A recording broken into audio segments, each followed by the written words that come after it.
Hi, everyone. Thank you for being here. Now, I would like to introduce Mariam Bukhar Hassan, also known as Alhan Islam. She's an award-winning poet, a strategic communicator, and global advocate who wields the power of storytelling to advance peace, gender equality, justice, and youth empowerment. Born in Borno State, Nigeria, Mariam has captivated audiences at the United Nations African Union COP28 and other audiences globally with her poetic prose to inspire hope and mobilize change. As founder of Through My Voice, Mariam has equipped more than 500,000 young Africans to tell their own stories and drive social change. She has championed Peace Begins With Me, the global UN peacekeeping campaign that uses poetic narrative for conflict resolution, and has led creative storytelling partnerships with the Bill and Melinda Gates Foundation. A 2024 UN SDG Action Awards finalist and a passionate maternal health advocate, Alhan Islam has led high-level campaigns and spoken at key global health forums, including the World Health Assembly in Geneva. In 2025, she was named one of the 100 most reputable Africans for her impactful work across the continent. Mariam's work now reaches over 10 million people across the world, merging lyrical artistry with strategic advocacy to inspire lasting change and mobilize communities and policymakers alike. Please welcome Alhan Islam.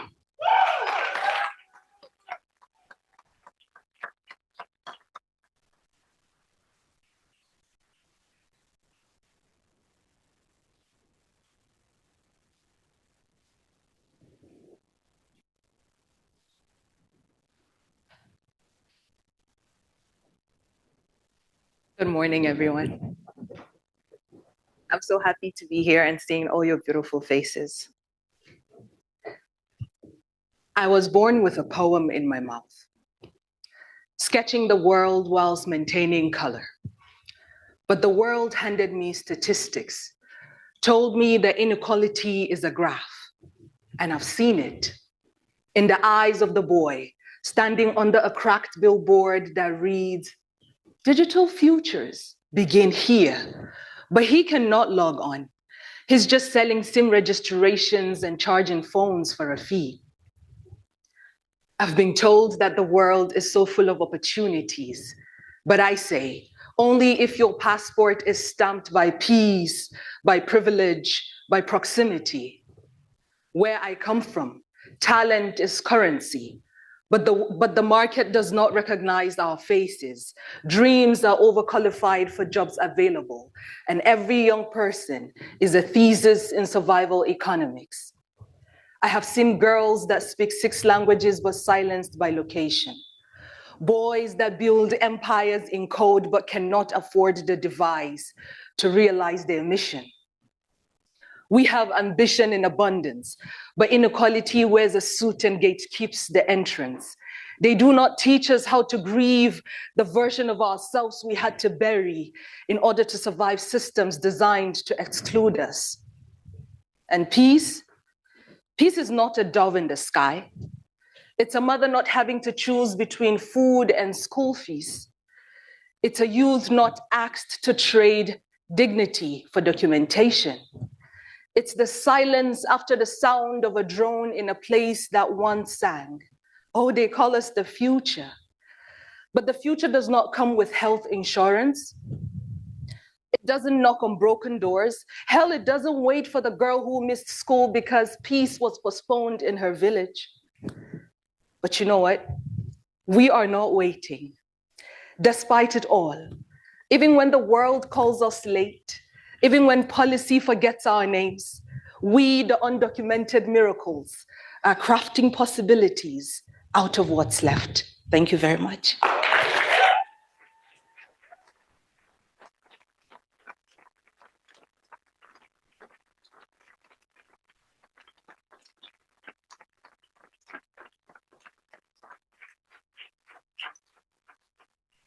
Good morning, everyone. I hope this performance inspired you. Let's give Mariam another round of applause, please.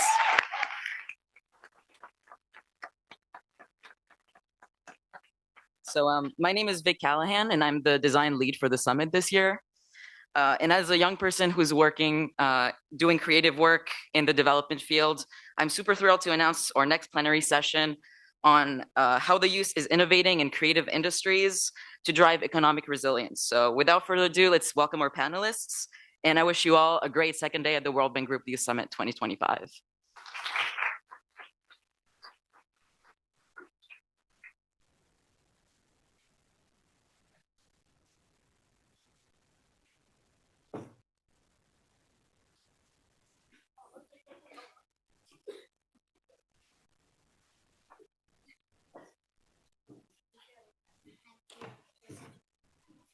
Mariam.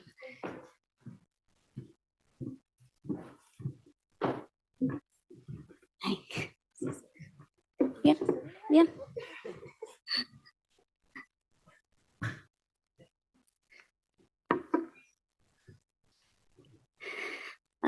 Good morning, good afternoon, and good evening to all our delegates who are here in person, and also to those who have joined us online.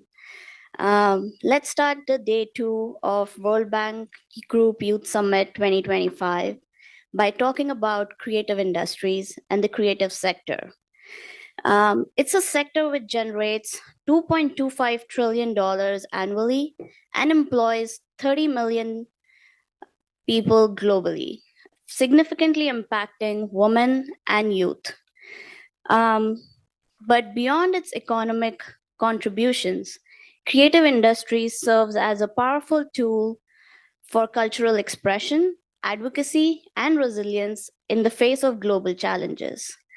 We are very fortunate to have this stellar panel of speakers with us today, each bringing unique expertise and perspectives to this conversation.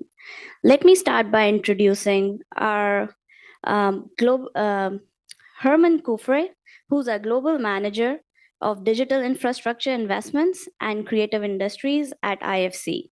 Herman leads IFC's $1.4 billion annual investment program in emerging markets, focusing on telecommunication infrastructure and creative industries, including investments in audiovisual verticals, fashion design, sports and entertainment, and banking to creative sector, amongst others. He also has wide experience in private sector and strategy consulting. Then we have Farida Rafat. With Egyptian roots, she is a trailblazing entrepreneur and a visionary in fashion and creative design space. She has over a decade of experience working with iconic brands like Tom Ford and Donna Karan. She is also the CEO and founder of Dahlia NYC, a women's customized clothing brand that empowers women to express themselves authentically. She also founded a boutique creative agency called 284 Agency. Then we have Jacqueline Sowari. She is an award-winning multidisciplinary artist and an art advocate from Nigeria. She is known as the Queen of Ballpoint Pen. Her work has been exhibited globally across major cities and has also featured in media like CNN and Forbes Africa. She founded the Passion of Art Initiative, which has mentored over 800 young creatives, fostering youth development and driving social impact. In March 2025, she received the Most Influential People of African Descent Award for activism and humanitarian work. Today, her artworks are widely collected and sought after. And of course, we have Alan Islam. She, at this point, needs no introduction. Together, we'll all explore how creative industries can open accessible pathways for underserved youth, foster resilience in fragile contexts, and build partnerships that amplify youth voices and innovation. Thank you all for joining this conversation. Let's get started. So my first question would be to Herman. Can you share with us how IFC views creative industries and why is it important for sustainable development? Could you please share some examples of IFC's investments in emerging markets, which is fostering inclusivity for youth and marginalized groups? Thank you. And it's a pleasure to be here with you today. I was really motivated. I have a 23-year-old and an 18-year-old sons. One of them is a animator by profession, and very engaged by your call to action. So thank you for that. Please keep it up. So my name is Germán. How did we get involved in creative industries? I'd say it started about 2 years ago. Maktar, our managing director, aside from being a very passionate jazz listener, and he came to us with a challenge, and he said, look, what you're doing on telecom infrastructure, on digital, is all very good and nice. We need to build from that. So how do we convert that opportunity that digital is generating into jobs? And the topic of creative industries was much at the center of that conversation. Why? For some of the stats that you already mentioned. I'll share an anecdote, which was I was with the minister of a West African country, and he's a minister of security and defense. And he was sitting across a large table with a large delegation on talking about creative industries. And at some point, we finished the conversation. I approach him. I say, "Why are you here? What is driving a minister of defense to sit on a conversation on creative industries?" And he said, "Look, I'll be very candid with you. Our country is growing at a GDP annual rate of 3%. Our population is growing slightly above that. We need to keep people employed, motivated, engaged, productive, particularly our young people. So it is a matter of key economic and even social security that we find the areas that can propel this, and creative industries is one of them. So we are on our journey of about 18 months to 2 years now. We have I'm a finance guy. I'll talk a lot about money. We have hit some very relevant milestones. It's all about the doing and not the talking. So year to date, we're about $850 million of investments on creative sectors. This includes fashion, companies like Kari out of Pakistan, which, if you're in DC and you would like to visit the Tyson Corner Mall, you can see one of the stores that was opened by this very successful Pakistani fashion design company and manufacturing company in Tyson's Corner. We're supporting the audiovisual sector. We have a very large investment with DNEG. Or for those of you that are not familiar with DNEG, it's one of the largest visual effects companies in the world. They have, to their credit, something like 13 Oscars. So if you like Interstellar or Tenet, and you go to the credits, you'll see that DNEG, an Indian company, was involved in the special effects. And I can cite many other examples. It's a fascinating sector. It's very difficult to harmonize the creative channels with the financial and commercial sustainability, and this is where we're trying to play a role. Thank you so much, Germán. That is very good to know that IFC is making such an effort to promote investments in creative industries. So my next question is for Germán and Farida. Sorry, my bad. How can creative industries create more economic opportunities for underserved youth, especially young women and marginalized groups? What interventions have you found most effective in addressing the unique barriers to creative careers and entrepreneurship? Maybe we start with Farida, and then Germán, you can follow. Hi, nice to be here with everybody. I'm really excited. This is very different from what I get to do every day, so I'm excited to be here with you guys. To answer your question, just from the fashion perspective, I don't know if anyone's involved in the fashion space. There's a lot happening with fashion tech and how do we adapt AI to help with the fashion industry. And there's a lot happening, and that's what's sexy in our industry right now. Especially I see a lot of like youth and younger people coming out of design school going into that field. And while that's important and we need to find ways to help utilize AI to progress our industry, I think what's lacking when I talk with new hires and people coming out of school is really going back to the craft and why the industry exists in the first place. So there's a big kind of gap in the market when it comes to skilled craftsmanship. So when it comes to pattern making, people who really understand textiles, we can thank fast fashion for the reason we all lost this knowledge of textiles.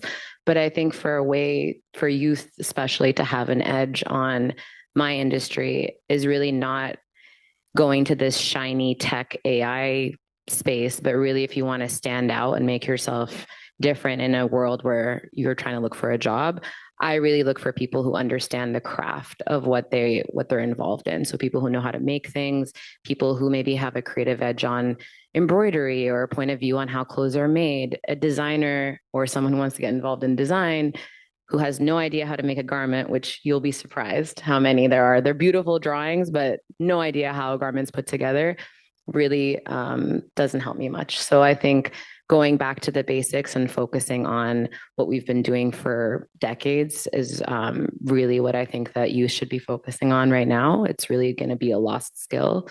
And especially for women, I think, not to generalize or be sexist, but I think that that's something that women just culturally, kind of take on from their grandmothers or maybe passed down from family. So I think just lean into those things because it will give you a competitive edge.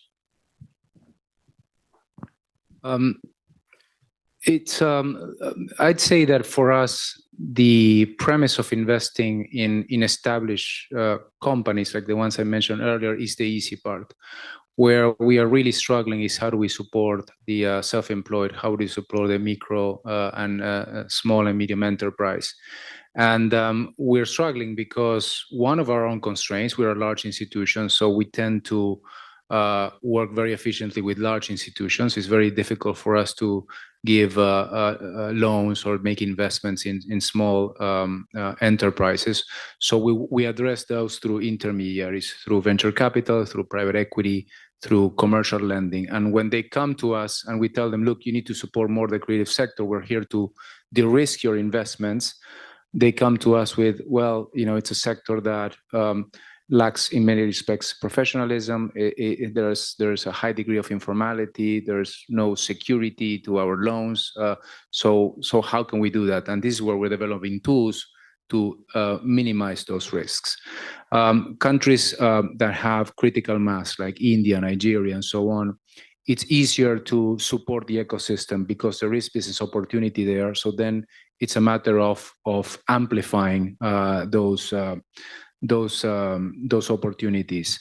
In smaller markets, and we're having conversations in Benin and Togo, in Senegal, it's trickier because you're also designing the ecosystem, and that involves regulation, involves IP management, involves just lack of understanding of how the sector operates. So I think this is where we are struggling. For me, economic opportunity, especially to people in fragile situations or out of fragile countries, starts with economic opportunity, period, right? So you're in a better position to support people that are disproportionately have fewer opportunities if you create those opportunities in the first place, right? We cannot be talking about helping more women in the engaging the creative industries or displaced people or refugees and so on if they're not the business to start with that create those jobs opportunities. My recommendation, my strong recommendation when I come across artists or fashion designers and people that are extremely talented, and they come to us and they complain and they say, "Look, I'm bootstrapped. I'm struggling just to get my crafts or my ideas out there." You need to understand. You need to speak the language of business as well, right? So my first recommendation is understand how businesses operates, and creative industries is one of the few sectors where we operate where the creative talent doesn't want to let go of the business aspect of the business, right? And sometimes they will say, no, I want to own this. I want to drive this. And that's perfectly fine if you know what you're doing from a business perspective. If you don't, then please bring somebody that can help you or train yourself in that area. Because investors, and you go from small incubators to a bank to venture capital, they will want to see that because they're trusting you with their money and they want it back, right? So it is not only about the talent; it is about the talent and taking that opportunity to give investors and just generally the community the opportunity to back you up. And happy to engage more on this conversation offline. Thanks. Thank you so much, Farida and Herman. For the next questions, I'll include Jacqueline and Alan Islam in the conversation. In your respective art expression, how have creative industries and arts helped build resilience, recovery, and social unity in fragile, conflict-affected, and violence-prone areas? What approaches have been most effective in supporting youth to use creative expression and enterprise as tools for both personal resilience and community building? We could start with you, Jacqueline, and then Alan Islam. Thanks. Hello, everyone. Good morning. I'm very happy to be here. When it comes to the creative industries and the art sector, something that is often ignored is the ability or the transformative power of art. So people often just think art is something that is decorative or something that you just hang on the wall. But even me, in my own professional practice, it took me just recently before I realized that art has more power than just something that is hanging or for beautification. Art has the ability to transform lives, to move just from the medium of expression to actual influencing people's decisions. I often say that art is something that influences you without your own consent. Alhan just did a marvelous presentation just now, and I'm sure a lot of people were moved by that. But the thing about art is art needs to be in your face for it to influence you. And a lot of artists need visibility. The creative sector needs enough visibility. People need to see more people that look like them doing things that are important and of impact in the world, especially young people. With the work that I do with my studio work and mentoring sessions, also with my foundation Passion for Art initiative, we've been able to go into displaced communities and mentor young people. And we've seen firsthand how people's lives have changed, how the ability to make decisions gets better just by indulging or performing just simple basic art exercises, or how we've been able to build community and technical support for young people. Also, I recently just joined the Global Arts in Medicine Fellowship, which gave me more insights into what people are actually doing around the world. Global Arts in Health Medicine and Global Arts in Health Fellowship, what they do is that they merge arts and medical interventions together. And I have seen firsthand how art can restore communities, how art can heal trauma and help youth build resilience. So if I were to talk about ways in which this can be promoted, is by visibility, it's by encouraging people to actually participate in creativity. Creativity doesn't just only have to be streamlined to people in the arts. We've seen firsthand that people who are creative and are also scientists make better breakthroughs in their research, because artists or creative people don't see the world in ones and zeros. We see the world in multiple solutions. So creative people have the ability to think outside of the box. So I would charge you today in the audience, think about how you can explore your inner child and your creativity. That will make you better at what you're already doing. Thank you.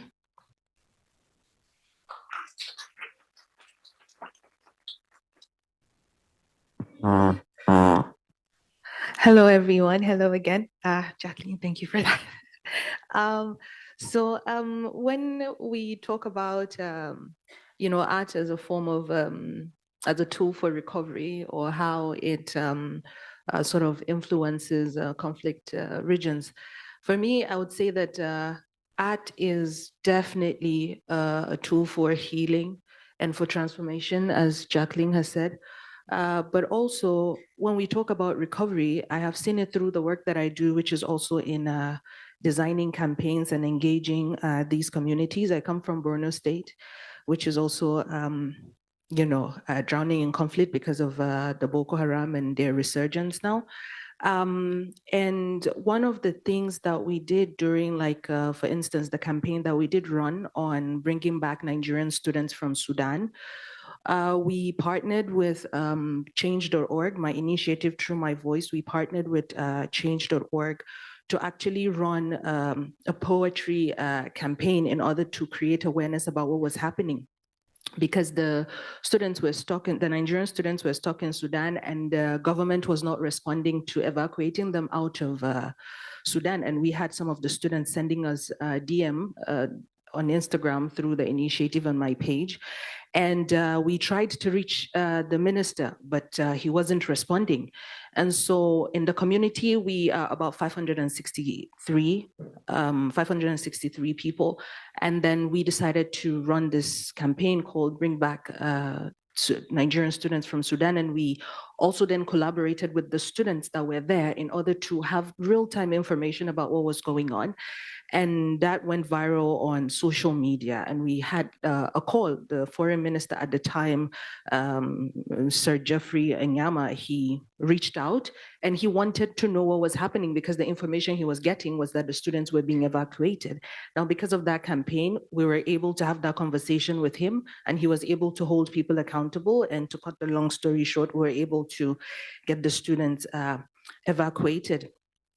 So I have seen it, I have lived it. I've seen how art can actually save people, how art can influence decision-making and can also push that policy shift.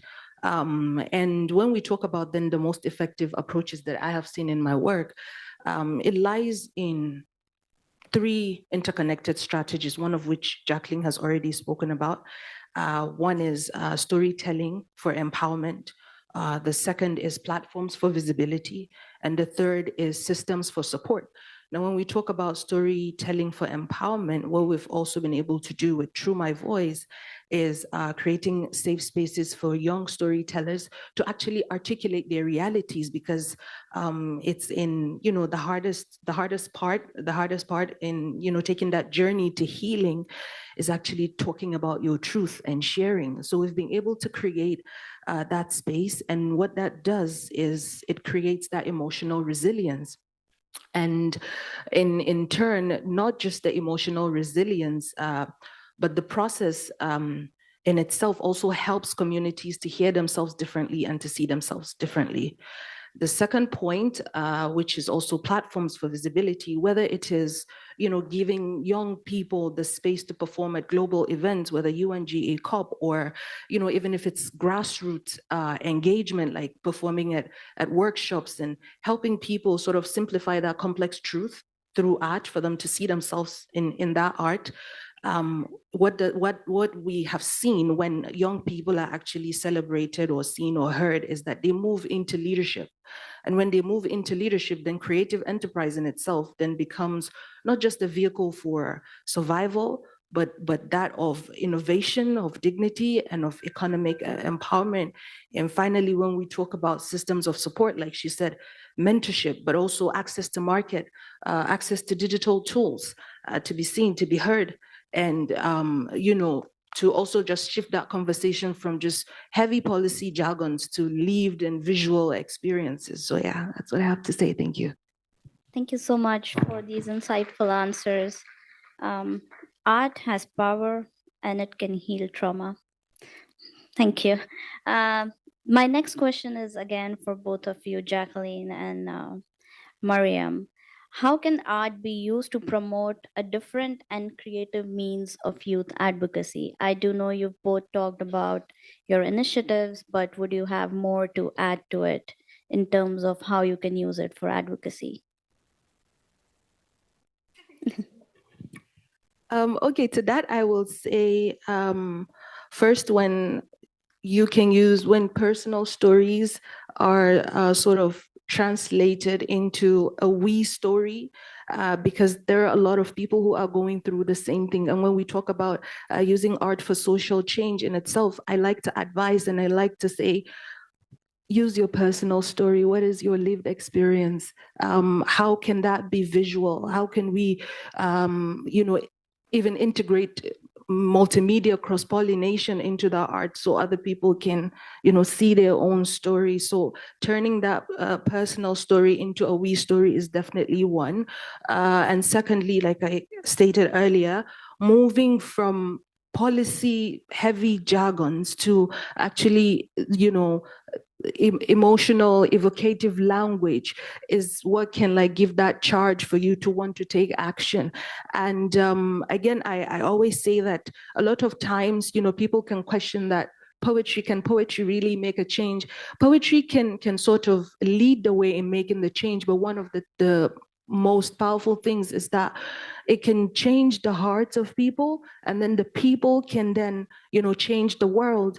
And this can also apply to policymakers, because a lot of the things that we're looking for, a lot of the opportunities are also somewhat tied to government or policy decisions.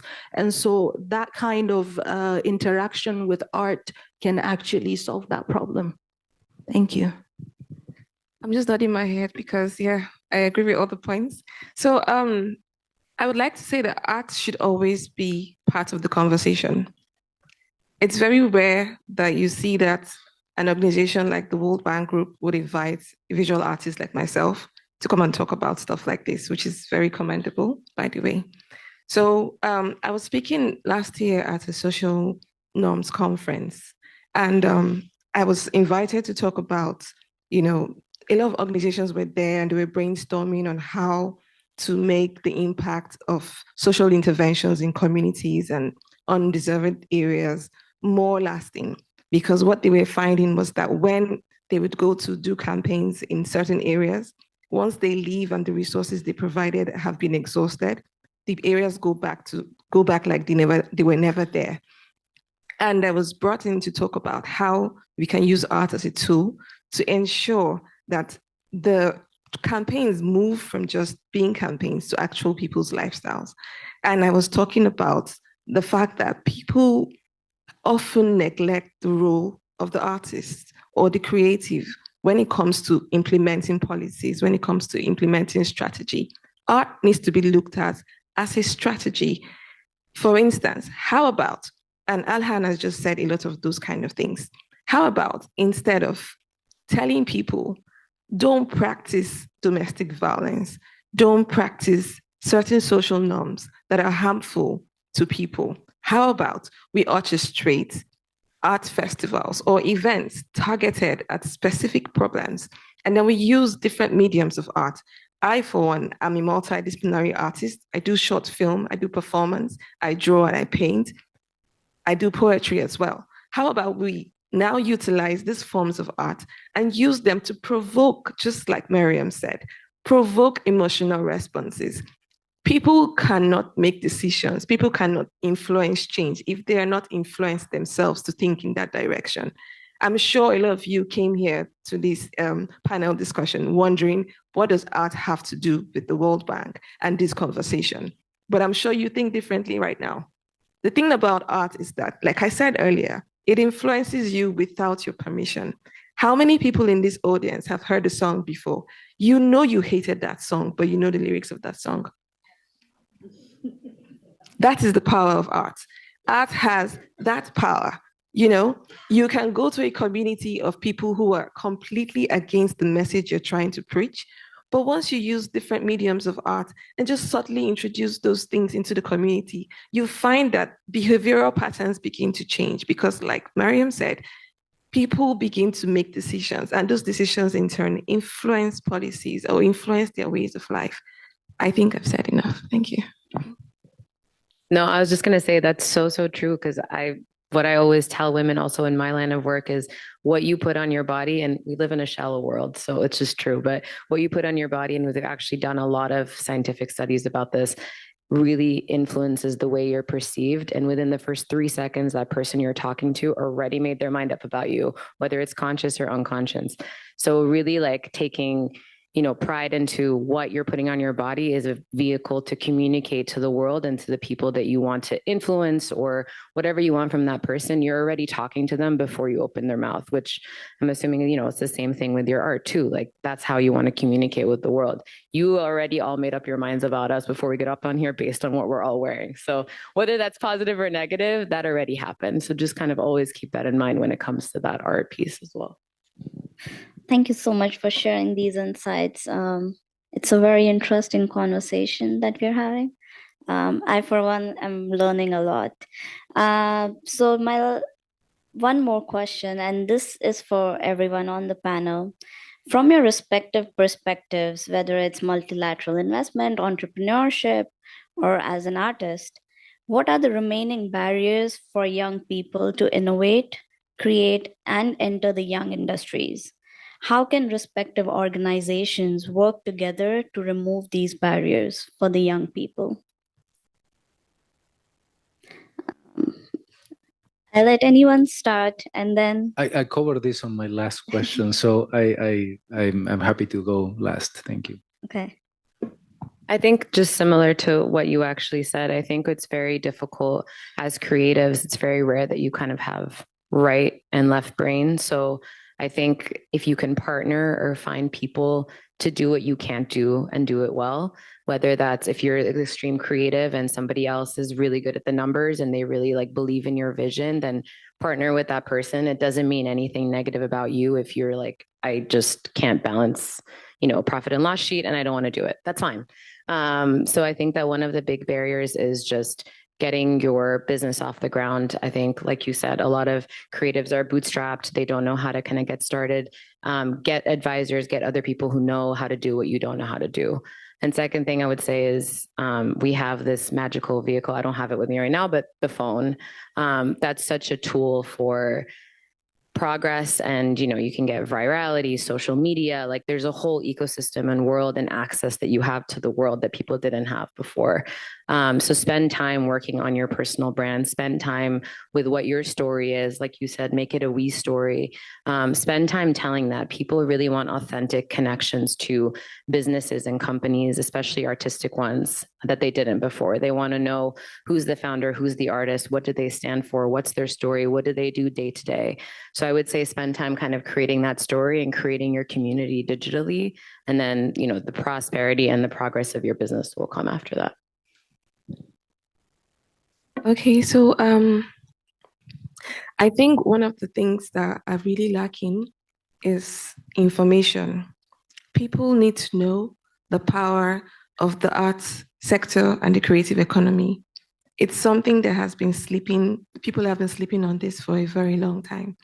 And it's only through information that people will be vast enough in the knowledge to be able to make policies that influence the growth of the creative sector and the art economy. A lot of times people just, like she said, throw jargons around, plenty English about what can be done. But these people don't even have the understanding on how the creative sector works.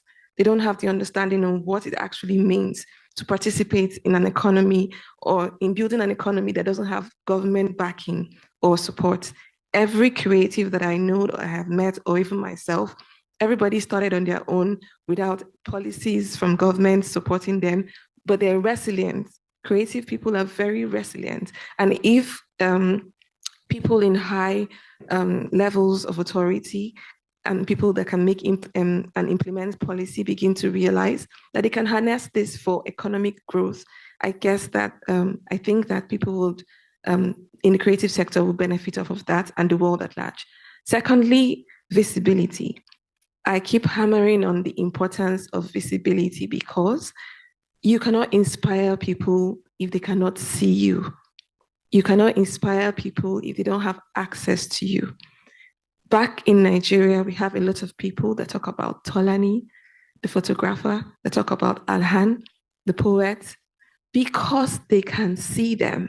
Young people aspire to be like them. People need to make sure that as much as you can, economies need to push forward young people who are working, who are doing the work, who are getting solutions out there. People need to see them so that they can want to be like them. They need to talk about, also creatives need to talk about their struggles. Nobody got successful overnight. Nobody arrived at where they got to overnight. We need to talk about our struggles so that Instagram and social media doesn't glorify where we are and make it look like we came there overnight. People need to realize that you have to put in the work. Like she said, you have to know your onions. People need to know the work that they're participating in. You can't want the glory of something without working through the story of that thing. And lastly, I would say people need to be taught resilience. I think I just said that again. Resilience. Rome wasn't built in a day, and nothing good comes easy. For something to work, you have to put in a lot of work, a lot of sleepless nights, you have to keep pushing, even in the face of challenges, even in the face of impossibilities. That's one of the reasons why the creative economy flourishes even without government support. Because we know that we're passionate about what we're doing. We love what we're doing. So come rain, come shine, we will do it. We're not going to stop doing it because we don't get paid. We're not going to stop doing it because we don't get money. We're going to do it because the messages in our heart are burning in our chest and we have to let them out. Whatever medium you're expressing yourself with. And I like to say that it is all inclusive. Don't think because you cannot draw, you cannot write, you're not a creative person. There are other things that are in you that are creative. So far as you're a human being, you have creative tendencies. You just need to lean into them and explore them better. And lastly, Herman already talked about it, funding. We need to educate people to understand that the creative economy is something that your money needs to go into. The only difference between the creative economy, the art sector, and other sectors is long-term. It's not something that you see immediate results from. And people who invest need to be patient and need to be willing to go the long run with artists, with producers, with poets. They need to be patient and go the long run because changing people happens one thought at a time. It doesn't happen by the click of a finger, you know? Thank you. Okay, hi. So the barriers that I see, the first one is definitely learning the business of art. I think it is so important that we, young creatives, we actually task ourselves with learning the business of art, even if you're not going to lead your own business, but have an idea, because it also gives you agency and autonomy. And when you're speaking in the room, they listen. And then secondly, I would say that to policymakers, bring us to the table, because creatives are emotionally intelligent. And I believe that emotional intelligence is a primary, requirement for leadership. And so if we're able to shrink all that is happening in the world in a painting or in 2 minutes or 5 minutes poetry, we should be able to contribute to the discussion on policy and how, you can put some emotional resonance to it. And then Jacqueline said something about Rome was not built in a day, so I'm going to complete that. Rome was not built in a day, but Rome was built together. Each laborer had at work at the end of their own fence is how we will, create this monument for now and generations to come. And so while we deliberate on building the things that will outlive us, let us not neglect the things that will help us live. So collaboration, a lot of collaboration, because sometimes there is also resistance between artists to collaborate. And as opposed to the spirit of competitiveness in that particular space, perhaps we should explore more in terms of the spirit of collaboration, because this Rome, we have to build it together. So thank you very much. Thank you. So the last 10 minutes were for audience Q&A. I don't know if anyone in the room has a question, but I also have an online question. So I see a hand there. Maybe you can get the mic to her and you can introduce yourself. In the meantime, I'll take an online question. So this question says, what are the successful models for partnerships between creative entrepreneurs and sectors like agriculture, health, or climate action to spark innovation and storytelling for change? Anybody? Yeah. So like what I earlier said about, involving artists in the conversation and making sure that you have long-lasting implementation of strategies in communities. Let's use farming, for instance. So let's assume that we want to educate people in communities about farming, the benefits of farming, food literacy, and all of these things. We can use mediums of art to actually influence them. We can actually, for instance, off the top of my head, I'm thinking of campaigns where maybe cartoon leaflets or a little short film about agriculture and the benefits of agriculture and how people can be prosperous, or how these things have been done in other communities and they had successful results, or a dance drama about agriculture, like different things to make it fun, make it interesting, to spark, especially with younger people, to make them realize or make them want or aspire to be farmers. The way the world looks, especially in Africa, a lot of people look down on farming. It looks like, especially young people, like it's not a fancy job, but there's a lot in farming. There's a lot of pride and dignity that can be gotten from farming. And I believe that if that sector were to pair, for instance, with the creative economy, people can begin to see these things as something that they aspire to become. Thank you. I think, it's hard because fashion and clothing is a business, right? We're selling clothes. I think it's different, when you're doing poetry or a movie. So there's like this line that gets blurred a lot about how much do you want to profit and how much is it really about your art? And I think when it comes to initiatives like this, it's really about authenticity and intention. So a lot of fashion brands will say, oh, we're sustainable. We do X, X, Y, Z, but then they're shipping their things all around the world and they're not using sustainable packaging. There's like all types of things and buzzwords companies will use now in my industry to get the youth interest, to be like, look, Gen Z, like we're doing what you want us to do. But when you really kind of like look under the carpet, they're not doing any of that. So I think it really comes to authenticity and what your intention is. And I believe that as a company, if you authentically stand for those things, you can speak to it without fear, without any sort of fear that anybody is going to uncover the truth underneath the curtain. So I think it's just about really finding those brands, and it comes to the storytelling of the brands and how the brand is telling the story and the authenticity and the connection to the founder and how much they're weaving that into their personal story. But it's just really about authentically, what do you want to do as a company? I was hesitating whether to intervene or not, but since I have the mic, I will. On the topic of, I think art is particularly good at connecting us with any topic at an emotional and intellectual level.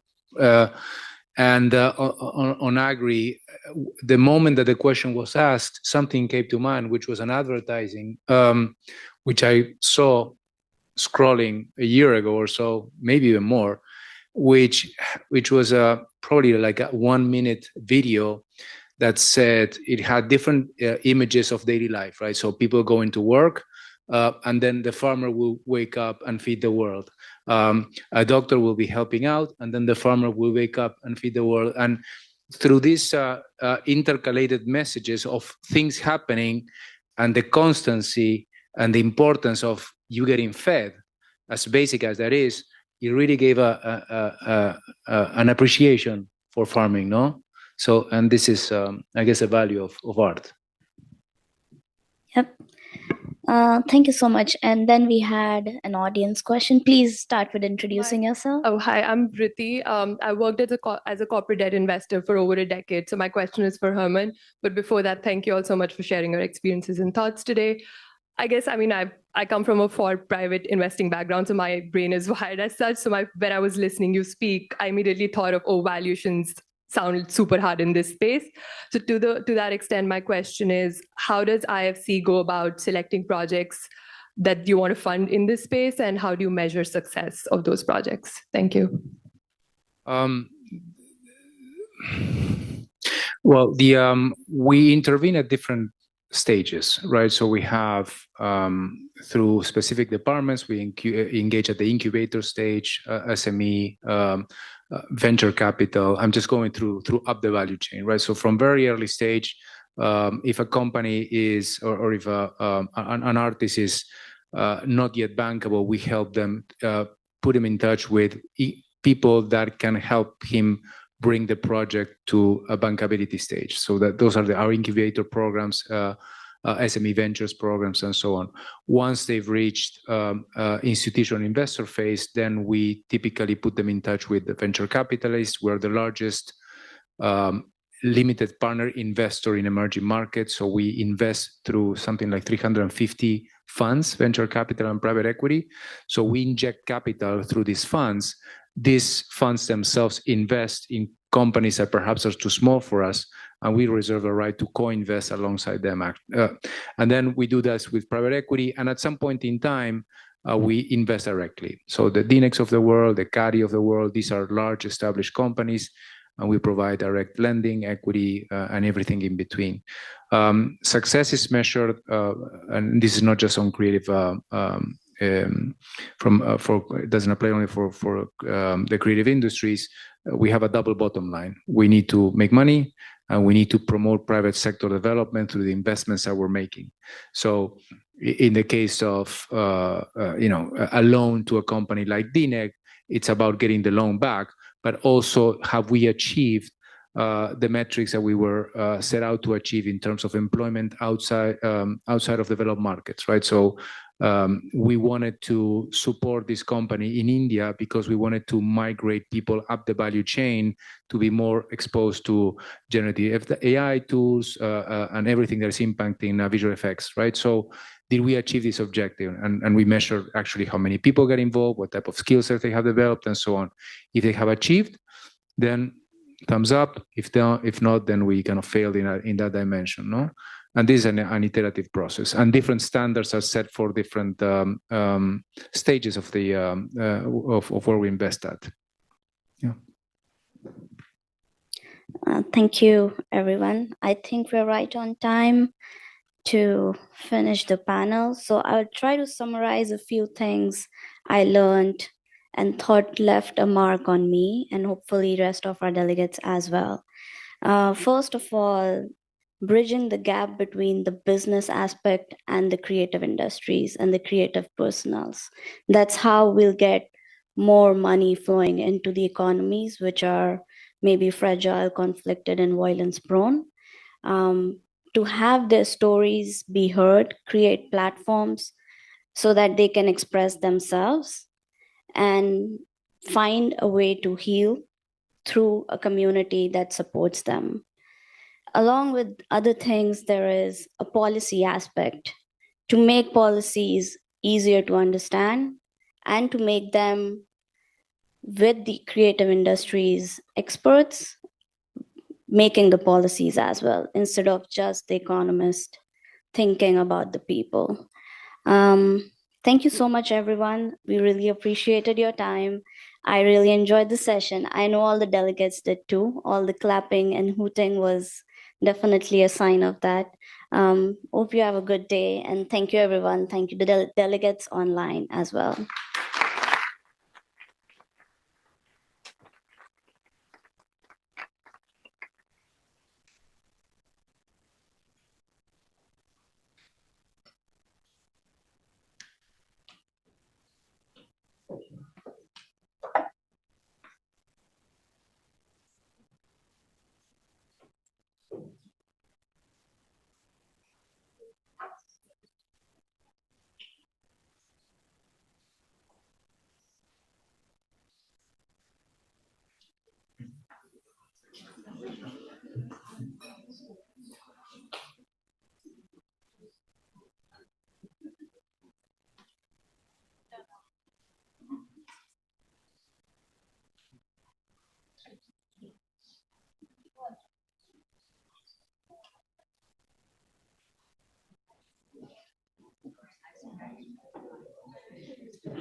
I think I speak for everyone in the audience when I say that was an illuminating discussion.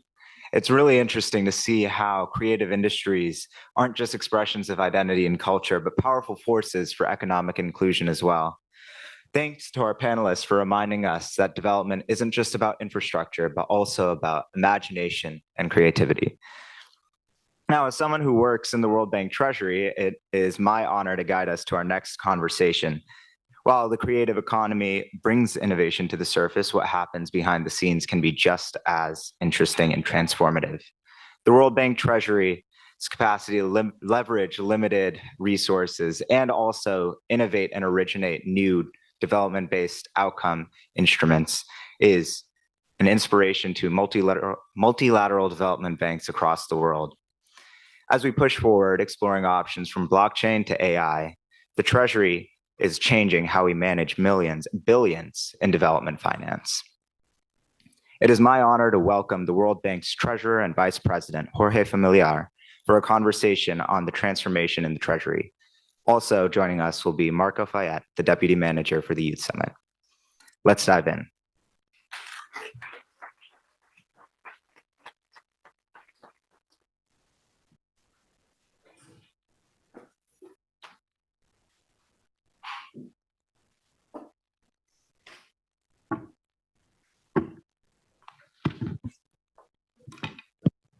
Thank you very much. Jorge, you are a valued supporter of the Youth Summit. I think you're coming here for the third or fourth time. And I feel like every time people get more and more excited. I know a lot of people in the room are here for the first time. We also have an online audience who may not be familiar with yourself, with the World Bank, with the Treasury. So I think it'd be great to go over some basic concepts. But just as a brief summary of your role and your history in the World Bank Group, you are the VP and Treasurer of the World Bank and the Pension Finance Administrator of the World Bank Group. And I believe you have almost 20 years of experience across various parts of the World Bank Group. You've worked as an Executive Director for 8 countries on the Board of Directors. You've been VP and Corporate Secretary of the World Bank Group. You've been VP for the Latin American and Caribbean region. And you've been the VP for Finance. So I know that a lot of people won't even know what that actually means. And maybe you can walk us through this in a little bit. But just to give some numbers, you manage $40 billion of assets under management for the pension fund. You oversee $70 billion worth of bonds issued by the World Bank, $200 billion in asset portfolios, $300 billion in debt portfolios, and $600 billion in transactions for risk management. So those are mind-boggling numbers, I think, for most people. It would be great if you could tell us a little bit about what the World Bank Group is, how it's structured, and how the Treasury fits into this. And how do you think about managing all of those numbers and all of this money? Thank you. Thank you so much. And it's great to be here this morning with you. I mean, it's day 2, so I'm assuming that you have an idea of what the World Bank is. Our mission, as you know, is to eradicate poverty, to boost share prosperity, and to do so in a sustainable way, in a livable planet, as we call it. And in order to achieve that mission, what we do is we grant loans in the case of the International Bank for Reconstruction and Development, which is the original World Bank, and also very concessional loans and grants when it comes to the International Development Association. We also have IFC, which is an investment bank, and MIGA, which is an insurance company. So this is the group. But let me define the World Bank in a very unconventional way, one which I can guarantee you have not heard, right? The World Bank, the original IBRD, is the most efficient private capital mobilization engine ever created in the history of the world. So when you think about the World Bank, from 1945 to today, we have received from our shareholders $20 billion as paid-in capital.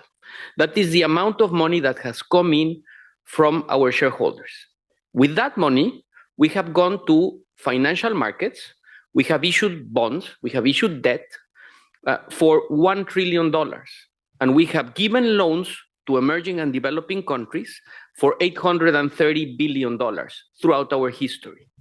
With this, we have increased our capital. We have, generated certain reserves that, of course, have allowed us to reach these amounts that I described.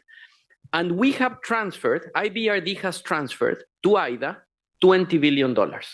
So if you think about it, it's as if the countries of the world came together, gave $20 billion to the poorest countries of the world, and created this engine out of thin air. So it's actually quite impressive, no? In order to achieve this, we are AAA rated. Our AAA rating comes from many things. AAA rating, for those that don't know it, means our credit quality. We have the highest credit quality possible. It comes from the support of our shareholders, our capital base, and our prudent financial management. The combination of a spectacular mission, poverty reduction, our AAA rating, and this enormous experience in financial markets throughout the decades equals innovation. This is also an engine for innovation. So let me leave it here and go back to you.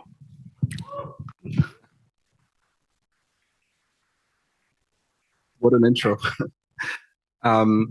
You mentioned innovation. This is the theme, the overarching theme of this year's World Bank Group Youth Summit. Young people are almost by nature innovators. They come in, they want to change the status quo. We'd love to hear a little bit about how the Treasury thinks about this concept of innovation. If you could tell us some more about the digitalization journey that you've undertaken and how it's translated to your operations. So I'll talk about digitalization, but let me maybe go a few years back, no? So just to give you a sense of what I mean by innovation, which is the combination of these three things, or comes from these three things that I described, right? The World Bank was the very first counterpart on the very first currency swap in the world. IBM on one side, we were on the other, Swiss francs, Deutsche Marks. Today, that market that comes from that transaction is a trillions and trillions and trillions of dollars market. No? So that gives you an idea. This happened in the 80s. We issued the very first global bond. So the very first institution to issue a bond in multiple countries around the world was the World Bank. Today, it's something that happens every single day. In fact, we are about to close one of those for AIDA this morning it's going to be a $2 billion transaction. Well, maybe I am saying something that I shouldn't because we are, okay. Let's scratch that last part. There's only a couple million people watching. Okay, it's okay. We will survive. My lawyers will bail me out. Well, these are a couple of examples. In 2008, issued the very first green bond. And this is an interesting story, and I will tell you the story later on. But we issued the very first green bond. And again, it's a market that has grown enormously. More recent innovations. In 2018, we issued the very first digitally native bond, the very first blockchain-based bond. So what we did at that time is we created a bond on the blockchain. This is the document side of the transaction, not the money side of the transaction. It was cleared and settled using traditional ways, traditional fiat money and traditional financial institutions, but the bond was digitally native. Last year, we did the two next innovations in this field. We issued the very first digitally native bond in Euroclear's digital platform, and for that one, we used a token for the clearing and settlement. And a few months later, we issued the very first digitally native bond to clear and settle using central bank digital currency, in this case, Swiss francs. And these Swiss francs were made available for more than one issuer, which is what makes it innovative, right? There had been some, let's say, exercises where a central bank created digital currency for one deal, but it was closer to a token than actual CBDC. So this was the first, let's say, real CBDC transaction. So again, lots of innovation. Another recent area of innovation is something that we call outcome bonds, which is sort of like the second derivative on sustainable bonds, the second derivative on the green bonds. So you see, we noticed that investors wanted to have exposure to specific projects. So one of the teams in Treasury came up with this idea. What about taking the coupon? The coupon is the interest that we pay on a bond, right? And instead of sending the coupon to investors, we send it to another development project, fund that other development project, and make the payment to investors of their coupon, of their interest, contingent to the success of that project. The first one was what we call the Rhino Bond. The coupon went to fund 2 parks in South Africa, conducting a black rhino conservation project. If at the end of the life of the bond, which is the end of the life of the project, we have more black rhinos than a certain number, a donor will come in, pay the interest to investors, plus a premium depending on the level of success. That was the first one. But then we thought, this story of getting a donor is really tough. What if we were to apply this structure to a bond, to a project that generates carbon credits? And we get a buyer for the carbon credits upfront. So we started doing this as well. The latest bond that we issue is a $225 million bond. So it's not an insignificant bond, I would say, which funds a company in Brazil that is buying land or leasing land to plant native species. And once the vegetation reaches a certain level, that generates carbon credits, which are going to be bought by an off-taker. In this case, it's Microsoft at a given price. And the payout to investors is going to come from this transaction. So again, as you can see, quite a bit of innovation. I'm sure very few people came in here expecting to hear about rhinos and carbon credits. So I'd love to double click on this idea of green bonds. Why does it matter for the Treasury to focus on this idea of sustainability? How do you think about sustainable development finance, and how do you incorporate this in what you're doing? So, I would say 2 things, no? And one of the things that I want to say relates to the topic of this conference, which is innovation, right? Innovation, in my opinion, comes not from someone that has a huge idea that changes the world out of the blue. It rather comes from putting together things that are out there, that in many cases are extremely simple, no? That are known, but putting them together in a way in which you propel something that matters. That, in my opinion, is innovation. And the Green Bond is like that. The story of the Green Bond is actually quite exciting. There were a group of Swedish investors that cared about the environment, and they wanted to have a safe investment with a safe return that also created a positive impact on the environment. And as they were searching for that, we thought, hey, we actually have that, right? I mean, on the other side of we need funding. So we have a market here, no? We need to sell debt, and they are interested in investing in debt. And on the other side of our balance sheet, we have a bunch of projects that do exactly what they want. Can we put these 2 things together? So we came up with a framework that creates a bridge between our funding and our projects.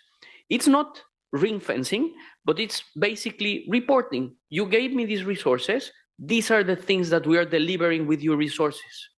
This framework that we created for these investors, and which was reflected in a $150 million bond, created the framework that is now used for the issuance of any labeled bond out there. So this 150 million transaction, which was very humble and which was not, let's say, intended to create a huge market, ended up creating, today, a billions and billions and dollars market out there. So again, it's a great story and a great example of how a simple idea of putting simple concepts together can transform markets. I love that. Thank you. The next session after this one focuses on blockchain, on Web3 concepts, tokenization. Now we're going to be focusing on digital assets, but I know that Treasury has a project that you came up with recently, the Promesa project. where you are tokenizing promissory notes. Could you please explain to us what is a promissory note? What was the problem that you were trying to solve, and how did you go about solving it? Well, so what we actually have, I mentioned the Bondi, which is the digitally native bond, but we have quite a few interesting projects related to blockchain. In the one you mentioned, Promisa, as we were working with the Swiss Central Bank on our digitally native bond that clears in Swiss franc CBDC, we also thought, look, we have these promissory notes, which are securities, or contracts, let's say, between donors and AIDA that reflect, let's say, the donations that they commit to every time that we have an AIDA replenishment. No, so the countries around the world come together, pledge certain donations, and those get reflected in these promissory notes. And the promissory notes are pieces of paper, that say this country commits to give AIDA this amount of money over this period of time, right? These pieces of paper go to central banks around the world, and they go into drawers, right? And whenever the country pays us certain amount, these pieces of paper come out of the drawer, and someone scratches with a pen the amount and writes the new amount and signs the new amount and signs the thing, like in the 1600s, or maybe 1500s.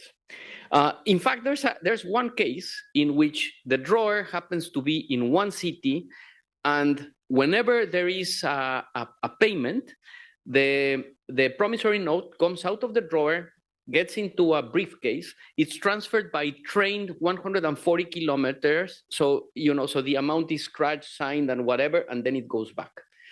So, one thing is that in the 21st century, there are better ways of doing this, right?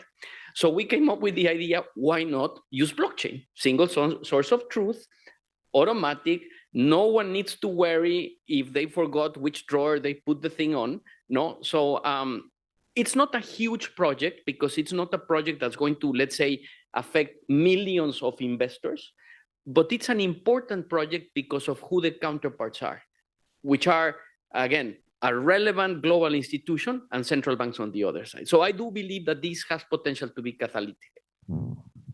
I very much appreciate there seems to be a trend of creativity in everything that you've mentioned. You have problems and you try to think about them creatively using technology, using digital tools. I would love it if you could reflect a little bit on your own career. You've spanned, multiple parts of the World Bank Group. You've spanned multiple regions as well. What kind of lessons have you gathered along the way? What would you tell your 20-year-old self if you could? So I mean, several things come to mind, right? I mean, my career has been very eclectic. I started as a securities regulator in Mexico, ended up here by chance as a consultant for like a month, ended up at the board of the World Bank, went back to Mexico, and I was CEO of a consumer lending bank, government-owned, came back as corporate secretary, then development, then controller, then treasurer. So it has been actually quite eclectic. So a few things. The first one is you need to be passionate about what you're doing. And this doesn't mean that you do what you're passionate about. It means that you become passionate of what you're doing. Because at times you will do things that are not the things necessarily that you choose. But you can always be passionate about the things that you end up having to do. If you cannot do that, pick up your things and do something else. The second, the second one is, for me, meaning matters. Doing something which is meaningful is something that makes my life worth living. So from my perspective, a job that has meaning, where you can positively impact people's lives, is extremely important. That is why I work for the World Bank. That is why I started my career in public service and not not somewhere else. I didn't know it at the time. I learned it along the way. The third one is sort of like on luck, right? People say you are lucky. Let me tell you, opportunities will cross your path, but luck, quote unquote, only materializes if you show up, if you take advantage of the opportunities that you have in front of you. This means risk, and this takes me to the next one, right? Success is something which has to be self-defined.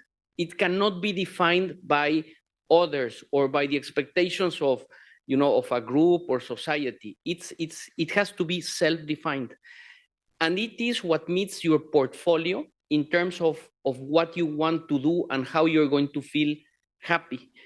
The institution you work for, the company you work for, the sector you're in, the position you have in a company, for all of those things, there are trade-offs. And you need to feel comfortable with the balance of the different elements of what you're doing. And that is what should define your success. And then the very last one is, again, on innovation, right? Innovation is very much about putting simple things together. So listen to others. The baggage you develop, and the experience you develop as you go through your professional career, bring it to things that are not obvious, right? Again, I was corporate secretary, regional vice president, and then treasurer, right? I bring what I learned in those other positions to the new thing I'm doing, no? And be open to learn, be open to listen, be open to put things together. I love that. Thank you. Let's give him a round of applause.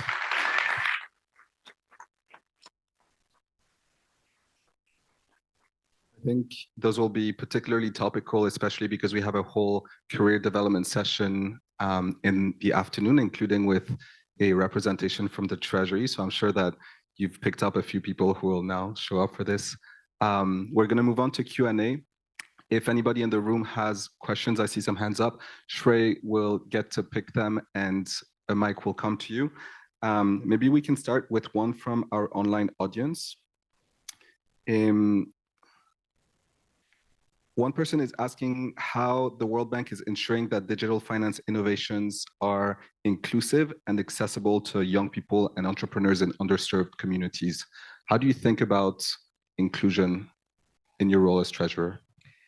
Well, so I mean, the question refers more to the front office side of the World Bank, right? The development part of the World Bank.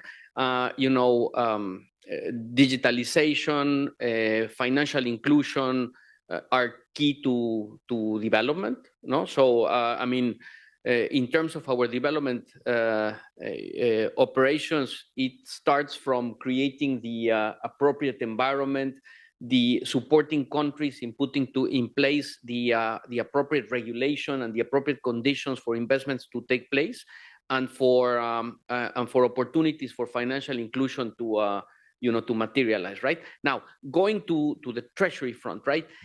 Look, one of my dreams would be to be able to first of all, I think that being able to reach retail investors is important. It's not something that we do too often because of the nature. I mean, you talked about the amounts that we need to finance every year. So you do that through very large offerings, which are usually, let's say, focused on or targeted to institutional investors. But we do try to do some retail. My dream would be to merge digitalization and retail. I mean, it would be great to be able to do public offerings that can reach Gen Zers that are, trading using their phones and, buying World Bank bonds. And then they also know, what is the linkage between that bond and a set of very important development projects on the other side. I know that even from an HR perspective, at Treasury, you work with people fresh out of undergrad, and I think that's a rarity in the World Bank Group. So we have 3 of them in our steering committee, and they're high quality individuals. So I would like to congratulate you on this as well. A question from the room, maybe? Hi, Mr. Familiar. It's nice to meet you. Thank you so much for the tips that you gave. I have a question directly speaking about the practicality of getting passionate about what you're doing, not necessarily about what you love. So Washington, D.C. is a very difficult city, and I feel like it's very cutthroat. So how, if you're working in a toxic work environment, what are some practical steps that you had throughout your career that you have done to be passionate about that, to maintain the job as well as excellence in the job? Thank you. Well, I haven't really had a toxic work environment in Washington, D.C. And, I mean, maybe I've worked in toxic work environments, but not particularly here. Look, I mean, maybe it goes to another piece of advice that maybe comes from family, right? Which is treat everyone like you like to be treated yourself. No, so when I have been in toxic work environments, and I have also been in leadership positions, I have tended to act as a buffer. No, so I think that is important. At times it takes a toll, and it's not easy.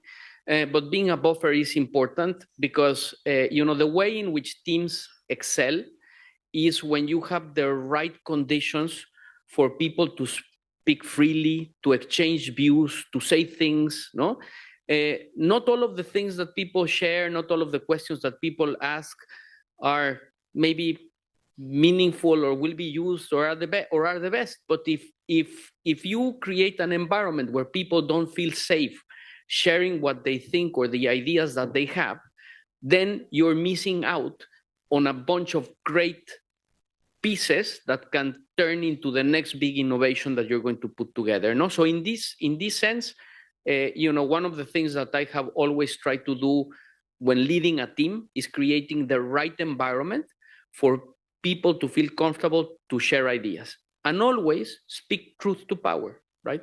Because in the end, it's better to hear from someone if there is a concern, if there is something that maybe you are not, you are not seeing, and it's better to know it beforehand than finding out when it is too late.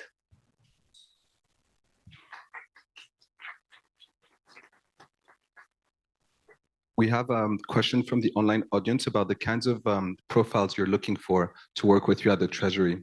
How do you think about upskilling? We have AI, we have new tools potentially that you're using. So what are the qualities that you're looking for in the people that you recruit? Well, it's a combination of things. People with strong technical, backgrounds, right? That have shown that they are committed to excellence. We are lucky because we are in high demand. We have you mentioned undergrads. We have an internship program. It's like 20 positions. We get like 3,000, 3,000 applicants, right? So it's super competitive to get in. But what we're looking for is people that are passionate, that want to move the frontier, that want to learn, that want to innovate, right? And then in terms of upskilling, I mean, as I mentioned, there's quite a bit of innovation going on, and innovation comes from being curious, from learning new things, for exploring with new things. No, on the AI front, for example, we have put together a bunch of recent innovations that have even won international awards. Not just to give you an idea, one of the challenges we have, or one of the issues that we have to deal with, is we invest substantial amounts of money in bonds, right? Our systems take the information on those bonds from commercial vendors, no? So go to databases, take information that goes into our system, and that is how our systems, let's say, calculate when we're going to get coupon payments, or where we're going to get principal paid, etc., right? But what comes from the vendors is not always right. So, you have to go and compare with the source, and the source happens to be a PDF file, right? So, we used to have a bunch of people looking at a PDF file and looking at our database and comparing, and at times finding mistakes. And this was important. It was costly, but it was important because mistakes were costlier. Well, we are now doing that through AI, optical character recognition, AI, a robot. And something that used to take 90 days now takes a minute. So this is the kind of innovation, and this is the kind of thing that comes from, you know, people that really want to move the frontier. And I was told 30 seconds like 2 minutes ago, so I guess. Thank you very much. We really appreciate the primer on the World Bank Group, the life lessons. I know that they definitely resonated with me, and it's a pleasure to have you here at the Youth Summit, as always. Thank you, Jorge. Thank you so much.